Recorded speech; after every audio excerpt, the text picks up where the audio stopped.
सब जानते हैं कि इस संसार में हमारा कुछ नहीं है।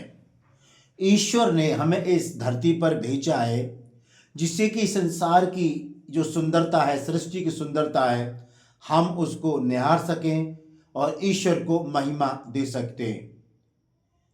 क्योंकि हमें पता है हमारे संसार में कुछ नहीं, सारे दूसरों के द्वारा ही चीज़ें होती हैं। हम बेफालतू का सारी घमंड की बातें करते, अहंकार की बातें करते हैं।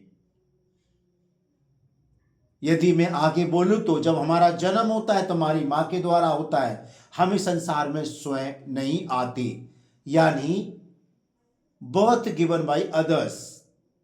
और जब बच्चा जन्म ले लेता है तो भी उसका नाम दूसरों के द्वारा रखा जाता है।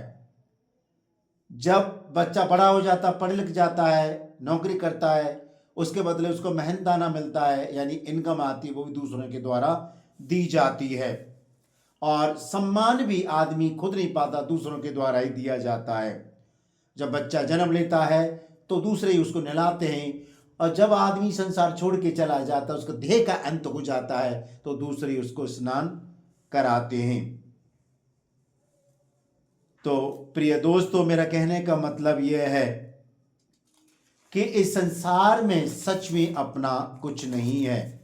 जब मैं सोचता हूं इस संसार में कुछ नहीं है, जब जन्म से लेकर मृत्यु तो सारी चीजें दूसरे के द्वारा ही ले ली जाती हैं या संपन्न होती हैं, तो अनावश्यक अहंकार क्यों, घमंड क्यों अपने जीवन में।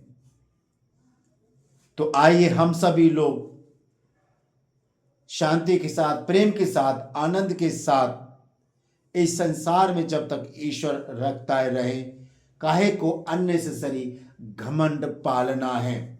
घमंड पालो तो उस ईश्वर पर, सर्वशक्तिमान पिता परमेश्वर पर घमंड पालो कि मैं उसको जानता हूं, मैं उसको समझता हूं, वही मेरा परमेश्वर है।